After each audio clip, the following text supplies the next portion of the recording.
Thanks, Sean. This is Pauline Barnshaw reporting live for Causeway Building Register. I'm joined here with Lawrence Dallaglio just to talk about the Cycle Slam. Now, I'm going to ask you a couple of questions from some of the customers and the viewers. First of all, for some of the people that don't know, can you tell us a little bit more about the Cycle Slam and what it's all about? Yes, it's an idea that I came up with about 6 months ago to start cycling during the Six Nations to raise money for Sport Relief and the Dallaglio Foundation.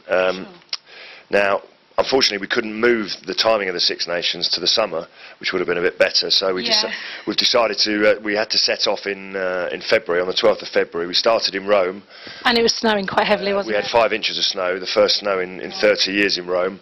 We've had every emotion, for wind, rain, snow, sun, good days, bad days. You've been through it quite a bit. We cycled from Rome to Nice, Nice to Paris, Paris to Twickenham. We're now on our way to Twickenham. We arrived today, just in time for the England-Ireland game. Then we go to Cardiff, to Dublin, and finish in Edinburgh for the England-Scotland game. It's 3,000 kilometres in total. Yeah, it's quite a long journey for you guys to do. We are 27 days in the saddle, and as you can see, I'm not really built for cycling. You're doing well, though. But then again, neither are any of the lads from Causeway, really. Yeah, well, I gather there's some of the directors that have got involved themselves, haven't they? How have they got on? Well, Peter Nagel and the chairman and Phil Brown, obviously the CEO, were involved right from the start. They very kindly sponsored the event, and they both said to me, listen, we'd love to do it. We'd love to sponsor the event. Yeah. And I said, well, do you realise that by sponsoring it, you have to cycle? What did they say to that? They said, can we double the sponsorship and not cycle? Typical. But no, they've been brilliant, and I think it's been a life-changing experience, not just for them, but for everyone, really. Yeah, I'm sure for all of you guys, it's probably brought quite a big bond between you all as well, because you're out, you're sharing a big experience. Yeah. I read, I think, when you were on the first day of the snow, you had to all take retreat in a farmer's shed, was it? we were in thermal, we were in thermal blankets and hot soup, so yeah, they looked after you. We were homeless for the day, but no, the guys from Causeway and Paul Madeira, special mention for him.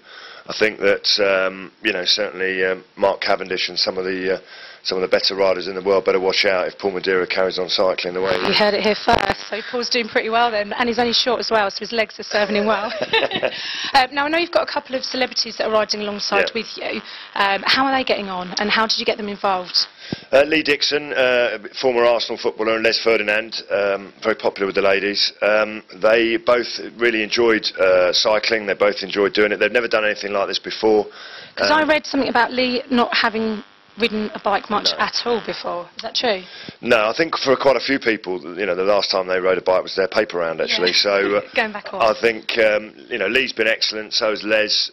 We've had the captain of French rugby, Raphael Ibanez, for the last few days. Will Greenwood joins us today. Double Olympic gold medalist James Cracknell joins us. You've got plenty of support from lots of guys out there. Absolutely, and I think we've got Freddie Flintoff coming next week. So there's some really interesting characters which make not just the cycling but also raise the profile and help us towards our £1 million target, because that's what we're trying to achieve. Exactly, that's it. And how far are you towards the target so far? Well, I haven't had a chance to look at the latest fundraising figures, but I think we're just over halfway, and obviously a big push is still required to get to that £1 million target.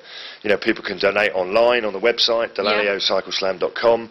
They can text the donations by texting the word SLAM to 70005. Okay.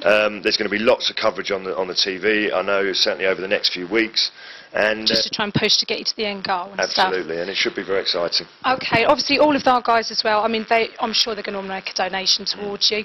There's lots of people that will be interested, especially in the charities. Now, what is the actual money going towards? Which charities? It's going to Sports Relief and the actual Dallaglio Foundation.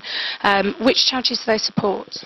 Well, what we decided, this was a perfect venture for Sport Relief. Now, for those people who don't know, Sport Relief is obviously a charity that looks after disadvantaged people suffering, very difficult conditions, not just in the UK, but also abroad, both young children and older. So if we raise £1 million, then £500,000 will go to Sport Relief. Brilliant. In terms of the Dallaglio Foundation, I set this up about 18 months ago when my mother died of cancer, and this particular ride we've decided to support 5 different charities. Brilliant. So Cancer Research UK, UK, Leukemia Research UK.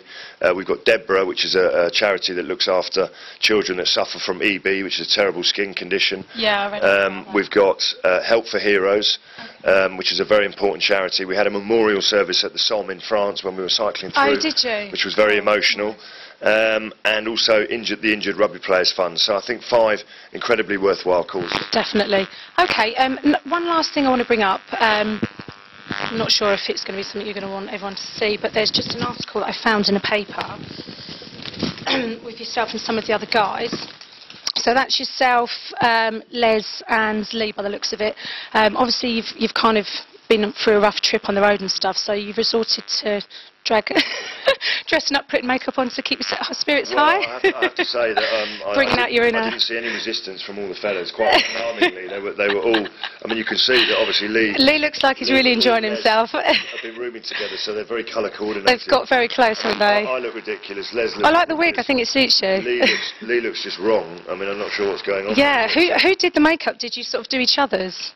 Sadly, we're not quite that qualified yet. But I thought, the fancy dress is something we do once a week. Very good. Each different leg, just to keep spirits high, and it's been fantastic. It actually poured down with rain that day, so we looked particularly good in the morning.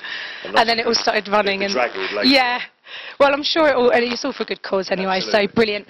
Okay, well, that's it for now. Obviously, I know you guys, you're off today. You're heading off to Twickenham after this, aren't you? Yeah, we're heading off to Twickenham today.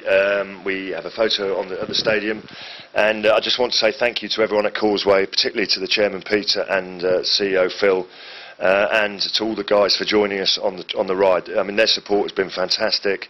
I know that they're committed to cycling as hard as they can and raising as much money as they can. Yeah, definitely. Okay, lovely. Thanks ever so much for your time. Thank you. Take care. Thank you. Over to you, Sean.